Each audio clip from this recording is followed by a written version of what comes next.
Expérimenter le surnaturel. Père, nous avons besoin de ta main ce soir.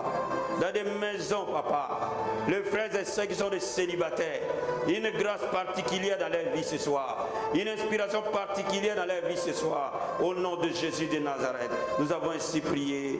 Amen. Est-ce qu'on peut acclamer le Seigneur? Soyez bénis. Amen. Veuillez vous asseoir, s'il vous plaît.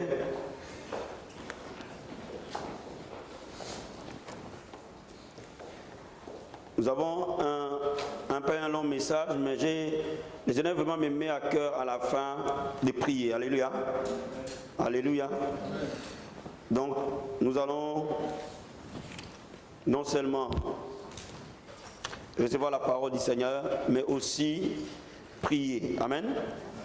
Donc, aujourd'hui, nous allons parler, nous allons commencer, nous finirons les dimanches, les 10 principes pour un mariage heureux. Les 10 principes d'un mariage heureux. Bien-aimés, les diables détestent 2 choses, essentiellement. Et il fait de tout son mieux pour que son œuvre s'accomplisse. Et nous les chrétiens, nous devons être préparés à cela, à affronter les diables dans ses manœuvres et à les déloger. Donc le diable déteste premièrement l'Église. Et c'est pour cela que l'Église doit être un lieu de prière. J'ai béni le Seigneur parce que la vie de prière dans la vie abondante monte. Alléluia. Et la présence de Dieu s'implante au milieu de nous. Alléluia. C'est l'expression d'une Église qui prie.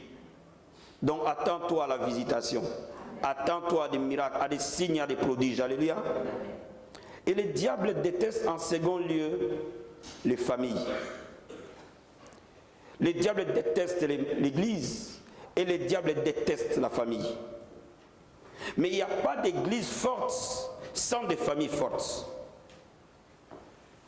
Il n'y a pas de ministère puissant sans des maisons puissantes. Il n'y a pas de chrétiens puissants sans les foyers puissants. Voilà pourquoi une église qui va accomplir la mission de Dieu doit tout faire pour détruire les plans du diable dans les foyers. Et ces enseignements ont comme mission d'abord pour les célibataires qui doivent se marier. Le Saint-Esprit va te guider. Il va t'orienter et tu vas faire un choix divin.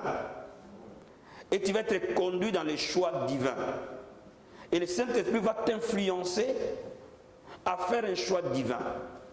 Parce que celui qui fait un bon choix réussit son mariage déjà en avance. Mais les hommes et les femmes mariés vont être conduits par l'Esprit à bâtir des maisons stables, à construire des foyers stables. Et si les foyers sont en difficulté, ma prière est que ta maison soit guérie. Mais aussi pour notre jeunesse. Et c'est pour cela que j'ai dit, si vous avez des adolescents, des enfants, laissez-les écouter. Parce que demain, ce qu'ils auront appris les conduira. La Bible dit, instruire l'enfant sur le chemin qu'il doit suivre. Quand il sera grand, il ne s'en détournera pas. Ce que l'enfant a entendu plusieurs fois auprès d'une bouche sûre répondra à son âme quand une bouche contraire arrivera. Quand nos enfants, leurs collègues de classe, les gens, l'internet veulent s'aimer livrer, mais parce qu'il y a déjà les blés, livrer n'aura pas assez de racines. Donc il est important de comprendre cela. L'église forte, c'est l'église qui s'occupe de ses enfants. C'est pour cela que nous, dans la vie abondante, on ne considère pas les enfants, que non, ils sont enfants. Moi, j'ai été ramené très jeune dans les choses de Dieu et j'ai grandi là-dedans. La Bible dit, il a dit à Jérémie, dès le ventre de ta mère, je t'avais appelé, je t'avais consacré et je t'avais établi prophète. Bien-aimé, Samuel a été laissé au temple, il était qu'un enfant, un bébé. Il a grandi, il a été le plus grand prophète de tous les temps d'Israël. Bien-aimé, nos enfants seront des géants à force d'apprendre la parole de Dieu de leur jeune âge. C'est notre responsabilité. Alléluia. Donc, bien-aimé, nous allons ouvrir la parole de Dieu dans Proverbe chapitre 14, verset 22. C'est notre texte de base. Et dans Psaume. Amen. Je vais lire d'abord Psaume 128. Psaume 128. Tout dépendra du temps que nous aurons. Si le temps ne me permet pas de finir, nous avons encore dimanche. Amen. Psaume 128, à partir du premier verset. La Bible dit ceci. Heureux tout homme qui craint l'Éternel, qui marche dans ses voies. Tu jouis alors du travail de tes mains, tu es heureux et tu prospères. Ta femme est comme une vigne féconde dans l'intérieur de ta maison. Tes fils sont comme des plants d'olivier autour de ta table. C'est ainsi qu'est béni l'homme qui craint l'Éternel. L'Éternel te bénira de Sion. Tu verras le bonheur de Jérusalem tous les jours de ta vie. Tu verras les fils de tes fils, que la paix soit sur Israël. Alléluia. L'homme qui craint Dieu, sa maison sera bénie.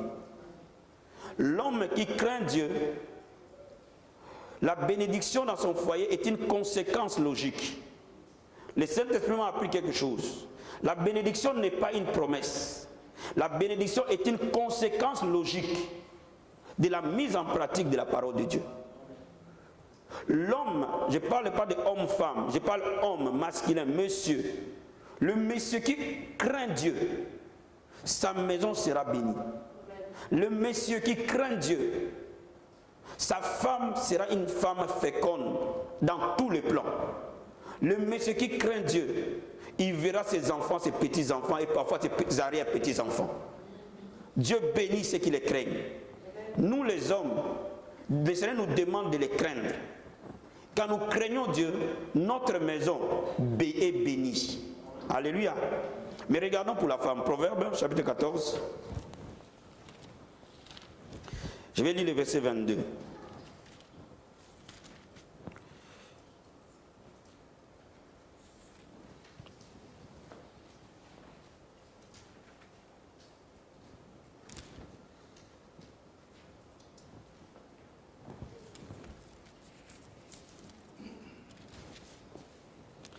J'ai lu la parole du Seigneur.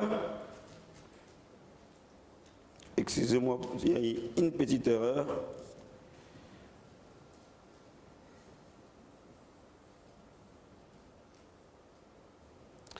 Je vais lire le verset 15 plutôt.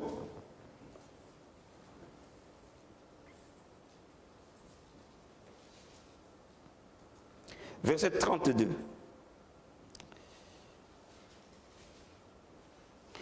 La Bible dit, celui qui rejette la correction méprise son âme. Mais celui qui écoute la réprimande acquiert l'intelligence. Celui qui rejette la correction méprise son âme, mais celui qui écoute la réprimande acquiert l'intelligence. La Bible dit, une femme sage bâtit sa maison. La femme sage est celle qui écoute la réprimande. La femme sage est celle qui imite, qui est transformée par le renouvellement de l'intelligence, jour après jour. Et cette femme-là, elle a la grâce de Dieu. Donc, bien aimé, avant qu'on voie les principes, je vais commencer par te dire que le mariage est un plan divin pour le bonheur de l'homme sur terre. Le mariage est une stratégie divine pour que l'homme mène une vie épanouie. Mais laisse-moi te dire, le diable cherche à tout prix de détruire la famille. Parce que quand il détruit la famille, non seulement il détruit l'homme, il détruit la femme, mais il détruit les enfants qui viennent derrière. Et lorsqu'il détruit une famille, il détruit l'église de Dieu. Nous, en tant qu'enfants de Dieu, nous devons comprendre cette stratégie du diable et s'opposer en appliquant la parole de Dieu. L'unique manière où nous, en tant qu'enfants de Dieu, nous réussissons dans les mariages, c'est lorsque nous mettons en pratique la parole de Dieu. La Bible dit, si tu obéis à la loi de l'Éternel, en les mettant en pratique, Dieu te donnera la supériorité sur toutes les nations de la terre. Voici les bénédictions qui se répandront sur toi. Cela veut dire quoi? Celui qui obéit la parole de Dieu dans les foyers, ces foyers-là sera béni. Bien aimé, le foyer n'est pas bâti par les émotions. Le foyer est bâti par la mise en pratique des principes. Et ces principes-là, toi et moi, si nous les mettons en pratique, ça marchera pour toi, ça marchera pour moi, ça marchera pour n'importe qui, à n'importe quel lieu, à n'importe quel endroit. Mais seulement, il faut les connaître. Alléluia. Et nous allons énumérer quelques principes et nous allons commencer à les développer. Amen. Le premier principe d'un foyer heureux, d'une famille heureuse, c'est lorsque dans ces foyers, et c'est le principe-là, j'ai dit, de confier son foyer à Dieu. Confier son foyer à Dieu. Le premier principe. Ouvrons la parole du Seigneur. Confier son foyer à Dieu. Proverbe. On a pas mal de passages de Proverbes. Chapitre 3.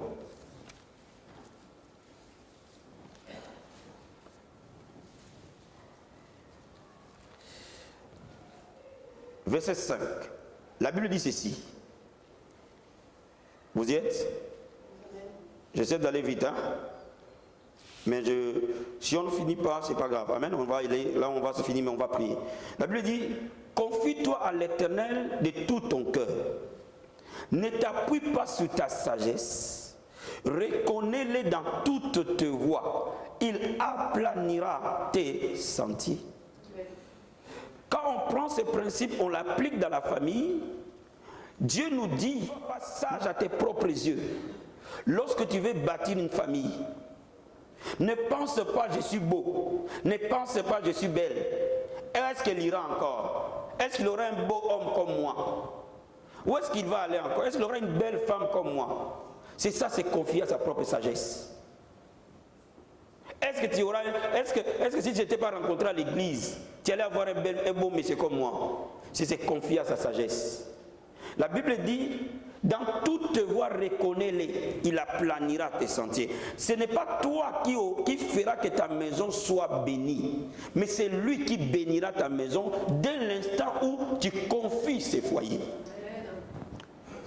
La première erreur et la plus grosse erreur des chrétiens, c'est de bâtir un foyer juste par les ressentis, juste par les émotions, juste par la beauté, juste par l'éclat, juste par quelque chose extérieur que Dieu. On commence à bâtir un foyer stable avant d'entrer dans les foyers. Bien aimé, j'ai remarqué une chose. Les foyers qui connaissent beaucoup de difficultés, généralement, ont été conçus sans la consultation de Dieu. Beaucoup d'enfants de Dieu ne consultent pas Dieu avant de commencer un foyer. Ils laissent leurs émotions ou la beauté les envahir. Mais David n'agissait pas comme ça. Dans tout ce que David faisait, et j'ai remarqué qu'il allait toujours consulter Dieu. Il disait, Seigneur, qu'est-ce que tu en penses? Dis, bien-aimé, je suis en train de te dire, si tu es encore célibataire, bien-aimé, c'est le temps d'être à genoux et de dire à Dieu que lui seul est le bâtisseur de ton foyer. Ce n'est pas toi qui vas bâtir. Dis au Seigneur, ce n'est pas moi qui va choisir la femme, mais c'est toi qui vas m'aider à choisir la femme. Ce n'est pas moi qui va choisir l'homme, mais c'est toi qui vas m'aider à choisir l'homme. Parce que mes yeux peuvent se tromper. La beauté, elle est vaine, mais seule la beauté du cœur importe.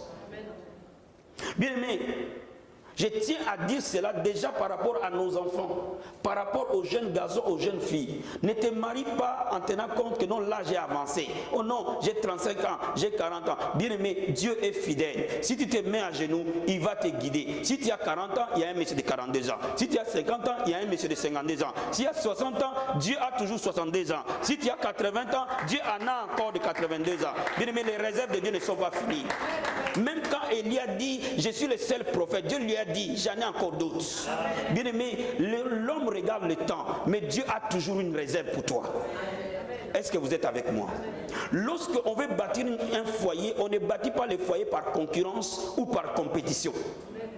On ne bâtit pas le foyer parce que Serge est en train de se marier, moi il faut que je me marie. Non, c'est son temps, toi aussi prie pour que Dieu te donne ton temps. Est-ce que vous êtes avec moi? Le mariage est bâti dans l'intimité avec Dieu. Celui qui sait confier sa vie à Dieu aura un mariage heureux. Celui qui laisse son cœur le guider aura plus de chances de se tromper. Est-ce que c'est clair? Est-ce que c'est clair? Le mariage se fait avant le mariage. Mais le mariage se fait aussi pendant le mariage. Cela veut dire quoi? Je commence à confier mon mariage à Dieu avant que j'y entre. Mais le jour où j'entre, je continue à le confier à Dieu. Quelqu'un peut dire Amen. Mais quand je suis dans le mariage, je dois confier mon mari à Dieu. Si je suis une femme. Si je suis un homme, je dois confier ma femme à Dieu. Et on verra pourquoi c'est important. Et j'ai compris que cette révélation, je l'ai eue du Saint-Esprit dès l'instant où je me suis marié. Et j'ai commencé à comprendre que seul Dieu est capable de changer le cœur, pas un homme. Seul Dieu est capable de changer quelqu'un d'autre, pas un homme. Alléluia. Alléluia. Ma soeur, Dieu est capable de changer ton mari. Mon frère, Dieu est capable de changer ta femme. Alléluia. Il suffit seulement de commencer à confier cette femme à Dieu. Il suffit seulement de commencer à confier ses maris à Dieu. Tu seras étonné de la beauté que Dieu va donner à cette femme. La beauté que Dieu va donner à ses maris. Laissez-moi vous expliquer comment ça se passe. Amen.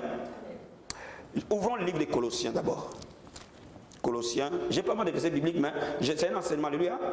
Mais nous allons comprendre. Colossiens chapitre 1. Colossiens chapitre 1. Verset 9.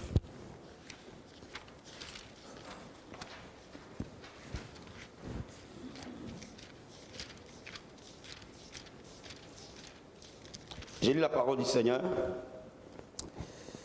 C'est pourquoi que nous aussi, depuis le jour où nous avons été informés, nous ne cessons de prier Dieu pour vous et de demander que vous soyez remplis de la connaissance de sa volonté, en toute sagesse et toute intelligence spirituelle, pour marcher d'une manière digne du Seigneur et lui être entièrement agréable, portant des fruits en toutes sortes de bonnes œuvres et croissant par la connaissance de Dieu.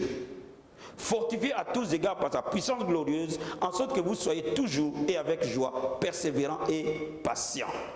Bien, mais ici, l'apôtre Paul prie pour d'autres personnes. Bien, mais tu es l'apôtre de ta maison. Tu es l'apôtre de ton foyer. Parce que tu es la lumière de cette famille-là. Donc tu dois recommander ta femme. Afin que le Seigneur l'éclaire. Ah, ça c'est important. Bien, mais on peut être à l'église, on peut servir Dieu, on peut chanter pour Dieu, on peut prêcher, on peut enseigner, on peut chasser les démons, mais être un très très mauvais mari et être une très très mauvaise femme. On peut même diriger une église, mais être un très très mauvais mari, être une très très mauvaise femme. Pourquoi? Dans les foyers, c'est à quoi il faut prier. C'est que dans ta maison, qu'il n'y ait pas de l'égoïsme.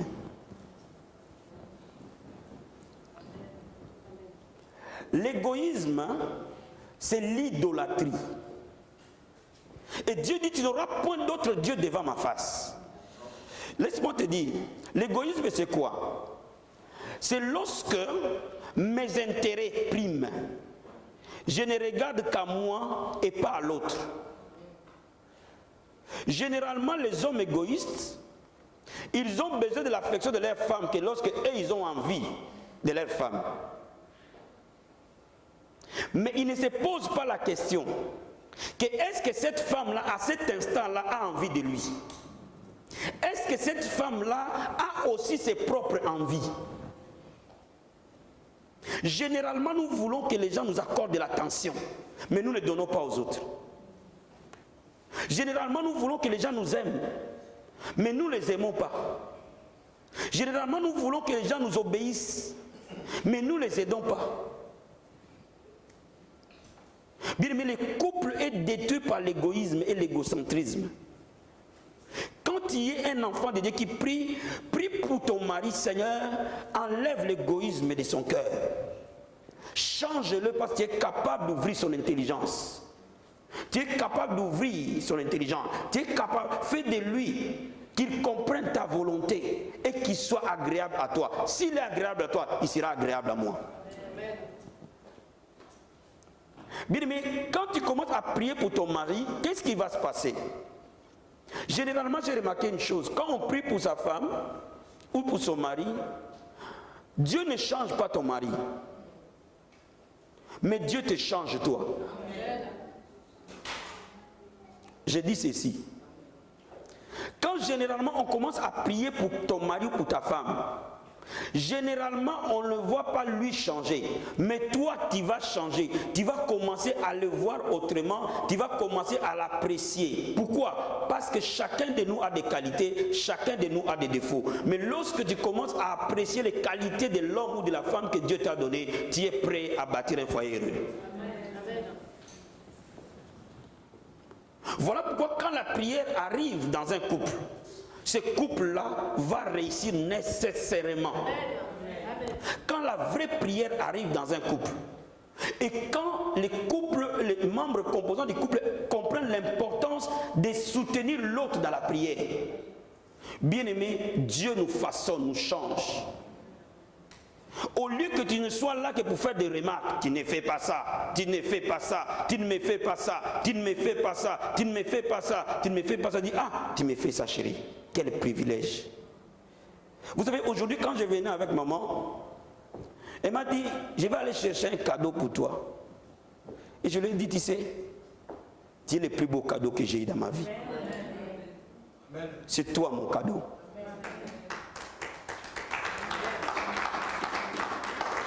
Et je l'ai dit sincèrement, je ne l'ai pas dit pour la flatter, mais je l'ai dit du fond de mon âme, il n'y a pas un cadeau que tu peux me donner qui est comparable au plus grand cadeau que Dieu m'a donné. Tu es mon plus grand cadeau. Mon anniversaire, c'est toi.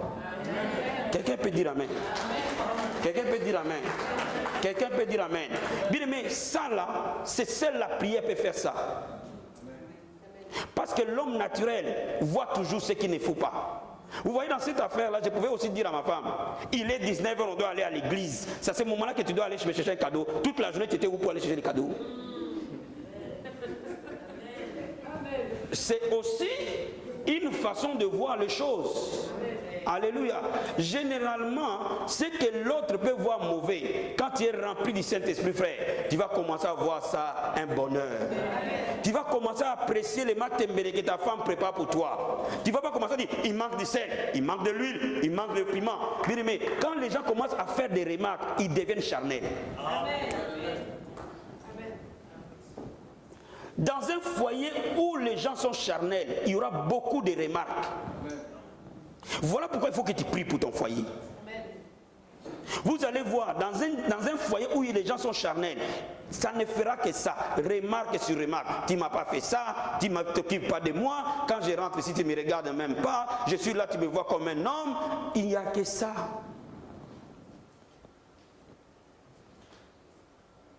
Voilà pourquoi la prière, elle est importante. Tu me saisis ce soir? Est-ce que tu es en train de me saisir? Mon frère et ma soeur, comprends une chose. Nous nous mettons parfois à midi, notre heure pour prier pour notre couple, pour ma femme, pour mes enfants. C'est très important, frère. Tu ne peux pas être puissant si tu ne comprends pas ces secrets. Quelqu'un peut dire amen. Quelqu'un peut dire amen. Là où Dieu n'est pas, le diable est là. Si dans ta maison Dieu n'est pas, le diable sera là. Regarde dans Jean chapitre 2, il annonce à Canaan. Amen. Et le vin manque. Le vin c'est quoi? C'est le bonheur. Dans ton mariage, est-ce que le vin manque? Mais qu'est-ce que les mariés ont fait? Ils ont eu la sagesse d'inviter Jésus dans ce mariage-là. Bien, mais invite Jésus dans ton mariage, tu auras du vin. Quelqu'un peut dire amen. Aussi simple que ça. Le principe numéro 1, le principe central d'un mariage heureux, c'est cela. Bien, mais vous devez comprendre une chose. Dans la vie de quelqu'un, il y a deux choses que tu dois prier constamment. Tu dois prier constamment pour tous ceux qui sont autour de toi, dans ton environnement les plus proches. Parce que ta vie, leur vie influence la tienne influence leur vie. Il faut que tu pries, il faut que tu mettes un temps à part pour prier pour ta femme, pour tes enfants. Tu es la seule personne à le faire correctement. Les pasteurs peuvent prier pour vous. Tu n'es béni tous mes enfants, bénis tous mes enfants de la vie abondante, bénis leurs maris, leurs femmes, bénis leurs enfants. Mais je n'ai pas dit bénis un tel, bénis un tel. C'est ta responsabilité. Et si tu laisses cette responsabilité-là, mets un temps à part où tu te focalises pour prier. Si tu es femme, tu pries pour ton mari. Si tu es mari, tu pries pour ta femme, pour tes enfants. Si tu n'es pas encore marié, tu es fiancé, commence à prier pour ton fiancé dès maintenant. Commence à prier pour les futurs enfants qui vont naître dès maintenant. Commence à prier pour cela. Si tu n'es pas encore marié, commence à dire, Seigneur, j'appelle mon mari. Il sera quelqu'un qui te craint. Il sera quelqu'un qui te connaît. Vous savez, pourquoi vous ne pouvez pas aller chercher des hommes qui ont des pantalons en dessous des fesses, qui coupent les cheveux d'une manière bizarre? Parce que vous priez déjà à la base pour cela. Si vous voyez un chrétien aller chercher toujours un païen, comme vous aimez des païens, vous devez arrêter ça.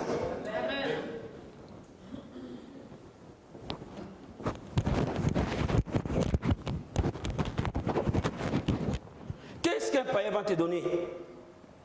Quel jour le païen priera pour toi? Quelqu'un peut dire Amen. Quelqu'un peut dire Amen. Quel jour le païen priera pour toi?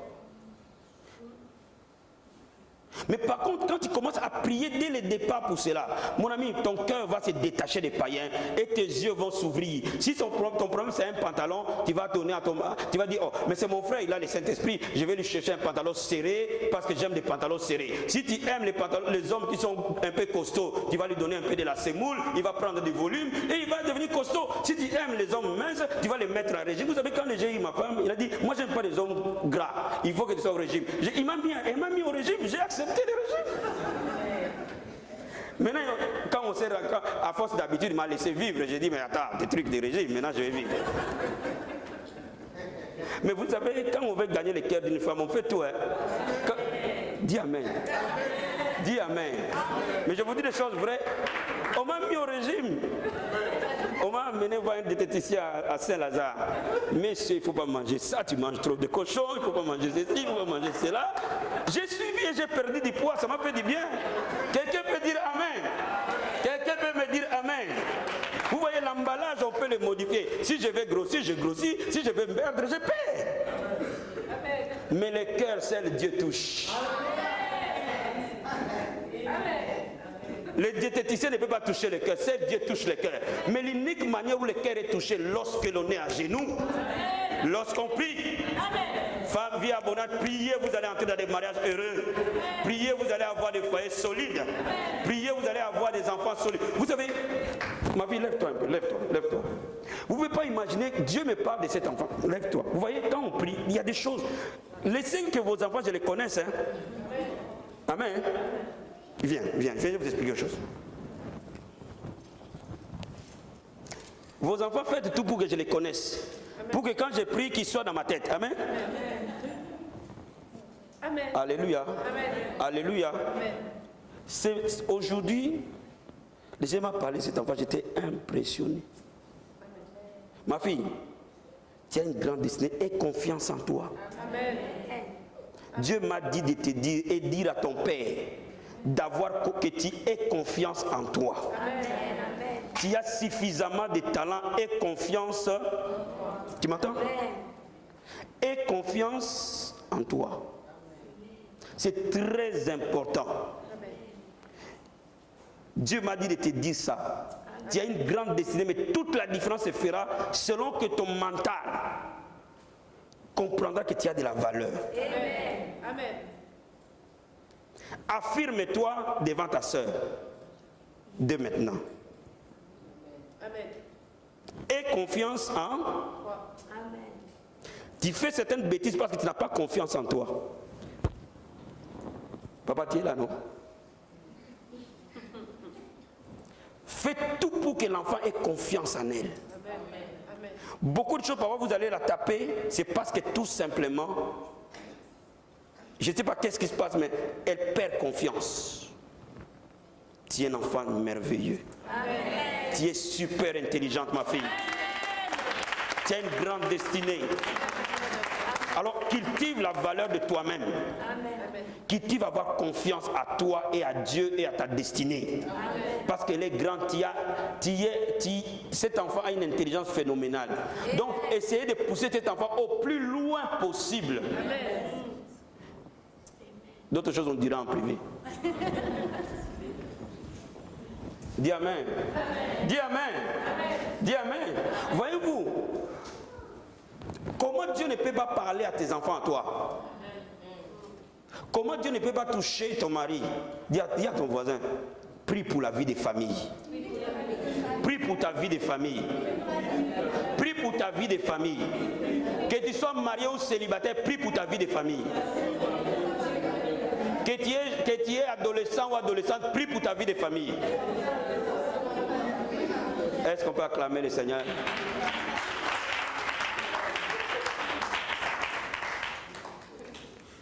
Quand vous allez commencer à prier pour votre vie de famille, il y a deux choses qui vont vous quitter, vous. L'orgueil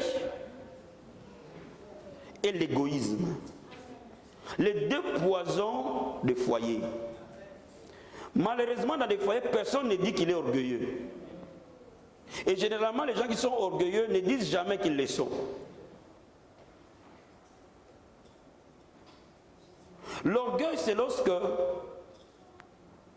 on prétend avoir toujours raison. Et généralement, les hommes sont très, très orgueilleux envers leurs femmes. Aujourd'hui, on a un point de prière sur ces choses. Généralement, les hommes sont très orgueilleux. Écoute ta femme, écoute-la, tends l'oreille à ce qu'elle te dit. Les gens humbles sachent qu'ils n'ont pas le monopole de la vérité. Seul Dieu a le monopole de la vérité. Alors quand tu commences à être humble, tu tends l'oreille à l'autre, tu dis, qu'est-ce qu'il veut me dire, qu'est-ce qu'elle veut me dire. Bien aimé, il faut que tu pries Dieu pour bâtir un foyer stable. Il faut que tout orgueil quitte ton âme. La Bible dit, Dieu fait rabaisser les orgueilleux et ils élèvent les simples. Et il faut que tu quittes tout égoïsme. Vous savez, l'égoïsme est parfois très voilé.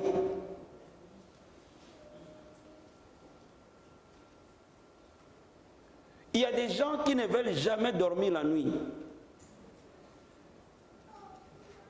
Mais c'est de l'égoïsme. Parce que l'autre n'est pas ta machine. Où tu appuies sur un bouton, il faut qu'il réagisse. Elle a fait femme de chambre toute la journée. Mon ami, pense aussi à elle. Tu peux dire amen. Tu peux dire amen. Tu peux dire amen. Bien, mais quand tu ne penses pas à l'autre, tu commences à maltraiter l'autre. Et parce qu'au départ, l'autre ne réagit pas parce qu'il a peur, mais tu es en train de l'éloigner petit à petit. Celui à qui l'orgueil quitte, il comprend que l'autre aussi a droit à la vie. Tu peux dire amen. Amen. Deuxième chose. Deuxième principe. S'attacher. Dans Genèse chapitre 2, verset 24, la Bible dit, l'homme quittera son père et sa mère, s'attachera à sa femme, et les deux deviendront une seule chair. Bien-aimé, tu ne peux pas s'attacher à quelqu'un d'autre si tu n'as pas quitté autre chose. Genèse 2, 24. Bien-aimé, s'attacher veut dire dialoguer, communiquer. Fais tout pour que dans ton mariage, et si tu es célibataire, quand tu y entreras, ton mari ou ta femme soit ton meilleur ami, ton meilleur confident. La personne avec qui tu peux passer des temps les plus agréables possibles. Fais de tout ton cœur que Dieu t'aide à t'attacher. Aussi, tu es ici, si tu es marié, dis-toi, Seigneur, aide-moi à m'attacher à ma femme. Parce que la Bible dit, je dois quitter pour m'attacher. Il faut que j'apprécie sa compagnie. Il faut que j'apprécie ses paroles. Il faut que j'apprécie sa façon de penser. Il faut que je m'attache à elle. Bien, mais dans beaucoup de couples, il n'y a pas de communication. Donc, il n'y a pas de dialogue. Dès l'instant où il n'y a pas de dialogue, ce couple-là n'existera jamais. Et quand le diable veut détruire un couple, la première des choses, il détruit la communication. Bien, mais si vous ne communiquez pas, vous êtes deux colocataires, vous n'êtes pas des mariés. Et la meilleure façon de communiquer, c'est de faire en sorte que l'autre, tu lui laisses le temps de parler, de comprendre sa pensée et de communiquer avec elle, de discuter, de blaguer. Vous savez, quand je suis chez moi, je rigole. Ne soyez pas des gens du style réunion de famille. Assis-toi là. La Bible dit quoi? Femme, tu dois être soumise à ton mari. Moi, je suis qui? Je suis le mari. Qu'est-ce que la Bible dit pour toi?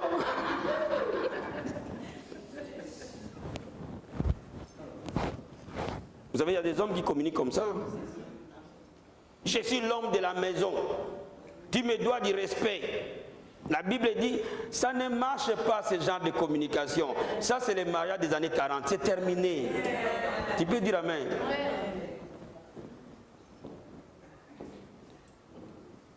Influence ta femme. On verra ça dans l'autre aspect. Communique avec, donne à elle envie de faire ce que tu fais. Donne à elle envie de te suivre dans tes projets. Donne envie qu'elle soit ton partenaire. C'est ça la meilleure façon de communiquer.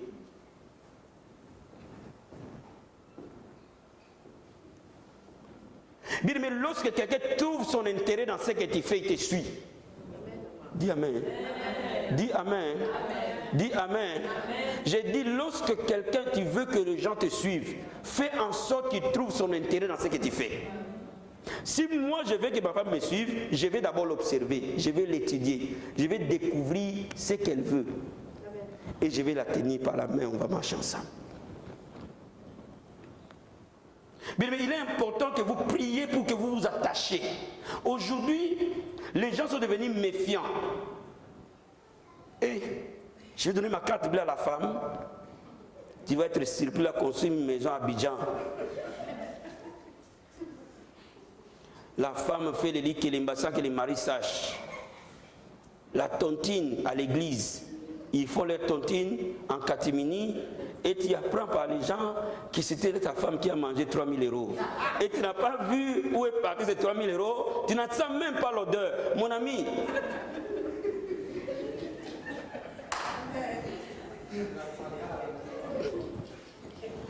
À l'école du mariage, j'ai dit toi. Dis amen. Dis amen. Dis amen. Ce sont des forteresses. Ces forteresses doivent tomber au nom de Jésus de Nazareth.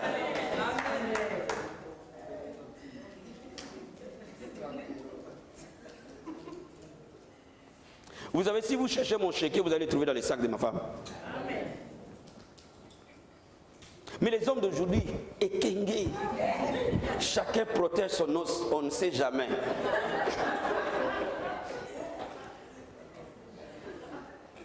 Et la nuit, tu vas devenir gentil. On va t'apprendre que mon gars, tu avais la carte bleue.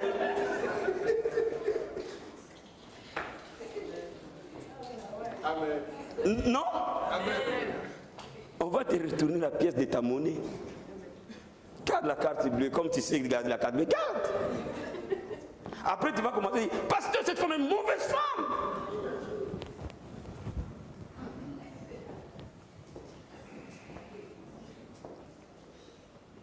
S'attacher veut dire ne rien ne se cacher. S'attacher veut dire devenir un. Je ne peux pas me cacher à moi-même. Mais il est temps que tu aies des gens à qui tu peux faire confiance. Même dans un monde meurtri, il y a des gens dignes de confiance. Alors sois cette personne digne de confiance. Et alors mérite aussi cette confiance. Amen, amen. Tu dois t'attacher, mon frère. Si tu es méfiant envers ta propre femme, qui te fera confiance sur terre? Si tu es méfiant envers ton propre mari, qui te fera confiance sur cette terre?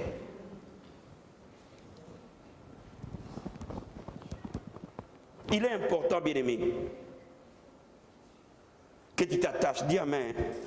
Dis Amen. Dis Amen. Bien, mais si les gens qui sont blessés, des blessés de guerre, parce que malheureusement, nous sommes dans un monde où il n'y a que des blessés de guerre. Ils sont blessés, ils ont des tares. On les a laissés plein de cicatrices sur la peau.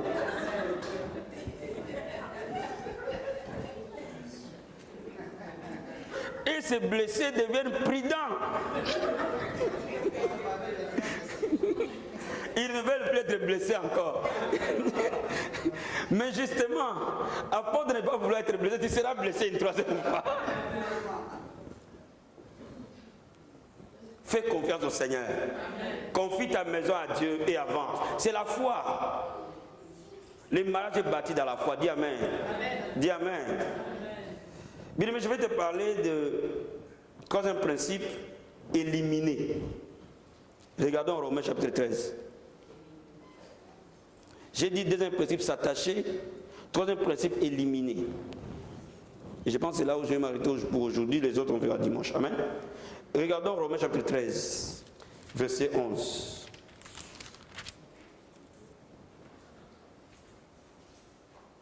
Je lis ceci. Cela importe d'autant plus que vous savez en quel temps nous sommes. C'est l'heure de nous réveiller enfin du sommeil. Car maintenant le salut est plus près de nous que lorsque nous avons cru. La nuit est avancée. Le jour approche. Dépouillons-nous des œuvres des ténèbres et de la chair pour en satisfaire les convoitises. Alléluia. Alléluia. Bien aimé, lorsqu'on veut bâtir un foyer, il faut de plus en plus que tu quittes d'être un chrétien charnel pour devenir un chrétien de plus en plus spirituel. Donc dans ta maison et dans ta vie de famille, au travers de la prière, tu dois éliminer certaines choses que tu trouves en toi. Alléluia. Alléluia. S'il y a la colère en toi, présente-le à Dieu. Dieu va éliminer ça. Pourquoi? Parce que la colère va détruire ton foyer.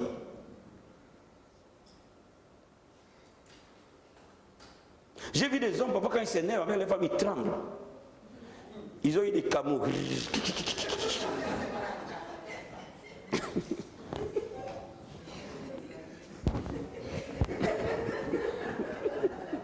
Mon frère, il n'est pas ton adversaire. Si tu avais des camots pour faire boxe, il fallait devenir aller faire boxe du ring. Ce sont des forteresses. Il faut les détruire et les éliminer. Il ne faut jamais les entretenir. Alléluia. Alléluia. Alléluia.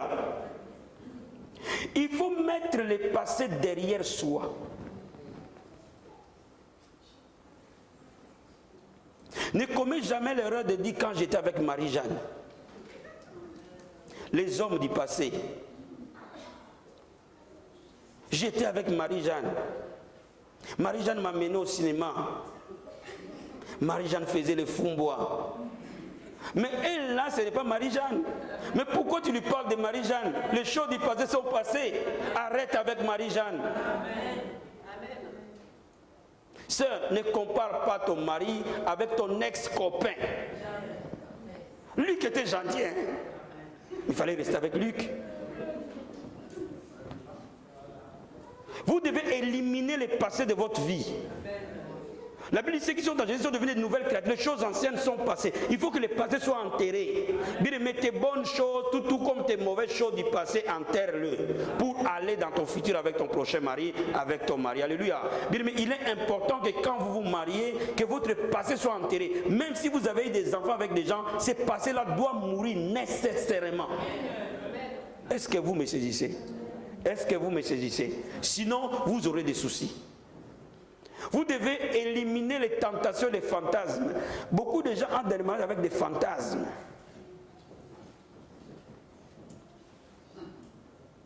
Quand je vais me marier, je vais faire l'amour dans la cuisine. Tu vois ce genre de fantasmes que les gens se marient avec.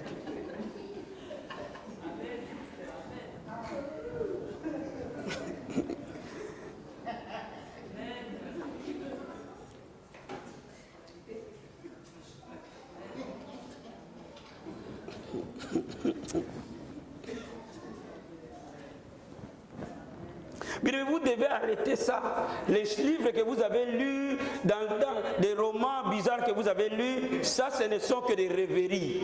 Ce ne sont que des fantasmes. Vous ne pouvez pas imposer ça à votre mari ou à votre femme et vous devez détruire ces forteresses.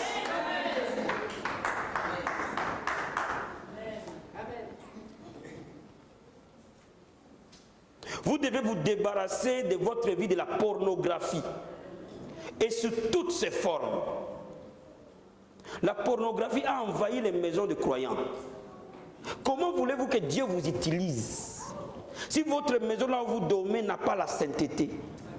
Si votre lit là où vous dormez n'a pas la sainteté? Si vous faites des pratiques contre nature dans votre propre vie, comment vous pouvez être à genoux et le Saint-Esprit vous accueillir? Ce n'est pas possible. Si vous êtes dépendant, parce que vous savez, tout ce qui est dépendance est idolâtrie. Dis Amen. Dis Amen.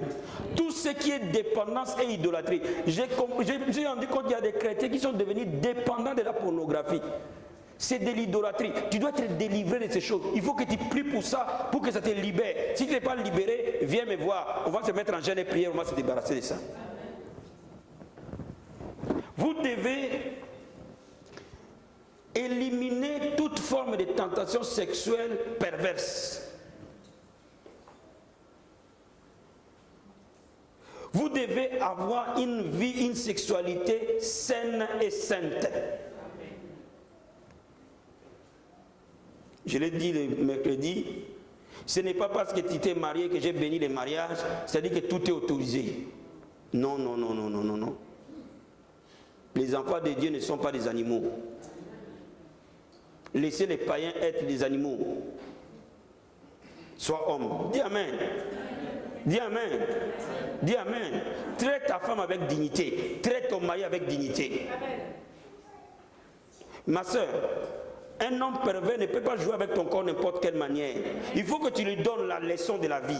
S'il est pervers, dis moi je suis une enfant de Dieu. Je ne suis pas une prostituée. Ça c'est affaire aux prostituées, pas à moi. Dis Amen. Dis Amen.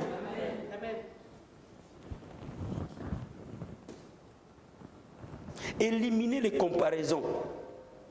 Lui qui était mieux pour toi. Sois comme maman pasteur. J'ai suivi un sketch de Joujoute. Un frère de l'église, il prie. Le frère prie. Seigneur, donne-moi une femme. Qu'elle soit comme maman pasteur. Avec des courbes. Mais sans les caractères de mon pasteur.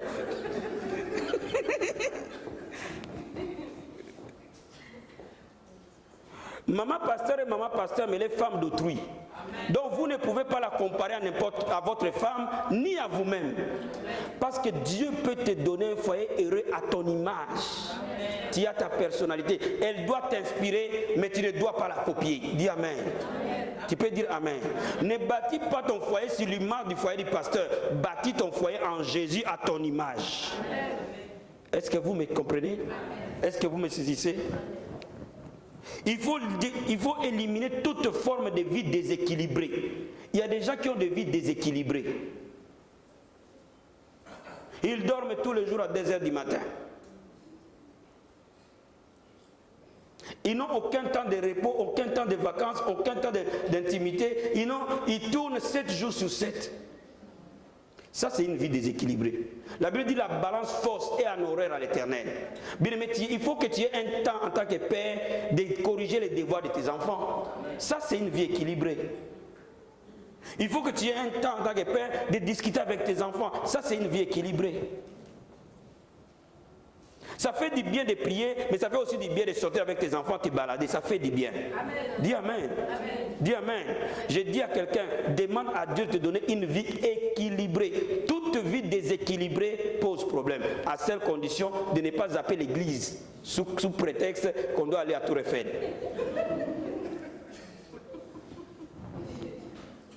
Je n'ai pas dit ça. Notre Dieu est la priorité. Alléluia. Alléluia. Mais crée du temps pour te consacrer aussi à ta famille. Cela est très, très important. Tu dois te détourner de mauvais amis. Vous savez, les mauvais amis détruisent des vies. N'amène pas n'importe quel monsieur ou n'importe quelle dame dans ta maison. Tu auras des surprises. Les mauvais amis détruisent des vies. C'est ta responsabilité de choisir les amis. C'est ta responsabilité de prier que Dieu te donne de bons amis. Les bons amis sont plus que des frères. De bons amis vont te conseiller. De bons amis vont accepter ton choix. Vous savez, quand il y a un ami qui commence à critiquer ta femme, fuis-le. Quand tu vois un ami commencer à critiquer ton mari, fuis-le. Il n'est pas un bon ami.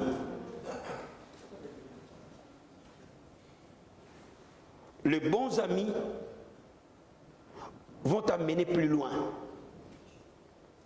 Vous savez, les bons amis vont te faire des remarques. J'ai remarqué aujourd'hui, les gens n'aiment plus des remarques. Quand il fait des remarques, il n'est pas content. Il te fuit. Bien aimé, si ton frère te fait des remarques, écoute-le, c'est qu'il t'aime. Dis Amen. Dis Amen. Dis Amen. Les mauvais amis détruisent les gens. Quand vous lisez dans la Bible, vous allez vous rendre compte que tous les rois qui ont fait des bêtises, ils les ont fait à cause des amis et de leur entourage. Salomon, l'entourage de sa femme, de ses femmes, l'ont amené à la destruction. Un des fils de David, son ami lui a conseillé de coucher avec sa sœur. Vous voyez, s'il était un bon ami, il allait lui dire non, c'est de l'inceste. Bien aimé, des amis qui sont bons vous gardent. Vous gardent sur la bonne voie. Et voilà pourquoi il est important que toi et moi, nous prions. Ces messages sonnent bien. Amen. Mais sans la prière, ces messages ne t'auront pas aidé. Parce que seul Dieu est capable de changer nos cœurs. On peut savoir ce qu'il faut faire sans nécessairement avoir la force de le faire. On peut savoir ce qu'il faut être sans nécessairement avoir la force d'être ce qu'il faut être. Mais le Seigneur Dieu, par son esprit, va t'aider, va m'aider. Afin que nous soyons ce que lui veut que nous soyons. Et que ce que nous apprenons ne remplisse pas que nos têtes, mais remplisse nos vies. Et quand les gens nous regardent, nous serons le miroir de la parole de Dieu. Bien aimé, avec Dieu, tu vas donner envie aux gens de se marier. Dis Amen. Dis Amen. Bien aimé, je suis en train de te dire, tu es le modèle de tes enfants. Quand Dieu remplit ton couple, tu verras. Et c'est quelque chose qui m'a beaucoup touché et qui m'a toujours animé. J'ai voulu être le modèle de mes enfants. Et je veux toujours être le modèle.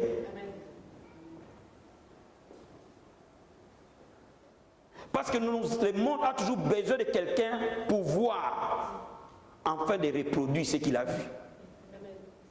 Si moi je suis un bon père, Kevin sera un bon mari.